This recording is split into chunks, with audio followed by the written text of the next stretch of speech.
किसने सोचा था कि एक साधारण सा कागज का पंखा जैकल के हाथों में आते ही ब्रिटेन के राष्ट्रपति को मारने का सबसे बड़ा हथियार बन जाएगा। इस बार जैकल सिर्फ बंदूक और गोली ही नहीं बल्कि कागज का एक छोटा सा पंखा भी साथ लाया था। जैकल ने राष्ट्रपति के आने से पहले प्रैक्टिस के लिए एक गोली चलाई। गोली 50 सेंटीमीटर दूर गिरी, जो जैकल जैसे स्नाइपर के लिए बहुत खराब बात थी। उसने जल्दी से अपने मन को शांत किया और दोबारा गोली चलाई। इस बार निशाना सही लगा और गोली राष्ट्रपति को चीरते हुए निकल गई। वह वहीं ढेर हो गया। तभी जैकल ने धीरे धीरे बंदूक खोली, उसे सूटकेस में रखा और कमरे में बिस्तर के नीचे बम लगा दिया। फिर बाहर निकलते समय उसने फायर अलार्म बजा दिया ताकि पुलिस वहां पहुंचे। पार्किंग में पहुंचकर उसने सूटकेस निकाला और दूसरी ऑडी कार में रख दिया। इसके बाद वह पहले से तैयार कार में सवार होकर तेजी से भाग गया। इस तरह वह चुपके से गायब हो गया। जब पुलिस उस बिल्डिंग में पहुंची तो खतरनाक ब्लास्ट हो गया और सारे सबूत भी उसी के साथ नष्ट हो गए। गैरेज की कार भी ब्लास्ट हो गई थी ताकि कोई निशान न बचे। यही एक टॉप स्नाइपर का तरीका था। लेकिन राष्ट्रपति की हत्या के बाद भागना इतना आसान नहीं था। जैकल ने पुलिस के शक से बचने के लिए शतरंज के खिलाड़ी का रूप ले लिया और शतरंज का सेट भी खरीद लिया ताकि पुलिस का ध्यान भटक सके। दूसरी तरफ पुलिस ने राष्ट्रपति के हत्यारे को ढूंढने के लिए बॉर्डर्स पर सख्त जांच शुरू कर दी थी। जैकल जब वहां पहुंचा तो उसने शांत रहकर कहा कि वह एक शतरंज खिलाड़ी है और एक गेम देखने आया है। पुलिस ने उसकी पहचान जांचने के बाद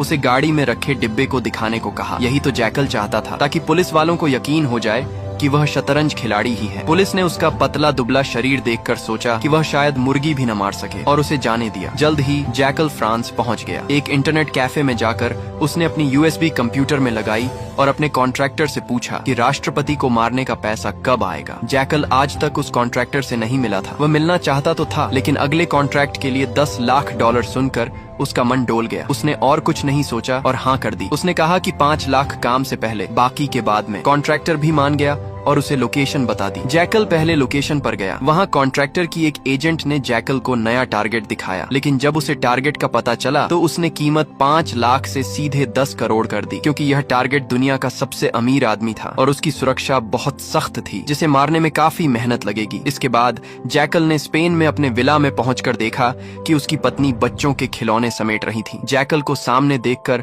उसकी पत्नी का दुखी चेहरा एक मासूम मुस्कान में बदल गया। पत्नी को लगा कि वह अपनी बिजनेस ट्रिप से जल्दी लौट आया है, लेकिन उसे नहीं पता था कि उसका पति दुनिया का सबसे खतरनाक स्नाइपर है। जब उसकी पत्नी खाना बनाने गई, जैकल ने दरवाजा बंद किया और तिजोरी में अपनी बंदूक रख दी। फिर लैपटॉप पर कॉन्ट्रैक्टर से बात करने लगा। घर से निकलने के बाद उसे पता चला कि उसके स्पेन वाले विला में सब बदल गया है। उसकी पत्नी और ससुराल वालों ने उसका स्नाइपर वाला गुप्त कमरा ढूंढ लिया था, जहां कई देशों की करेंसी, नकली पासपोर्ट और एक पेशेवर मास्क रखा था। जैकल ये सब अपने फोन के सीसीटीवी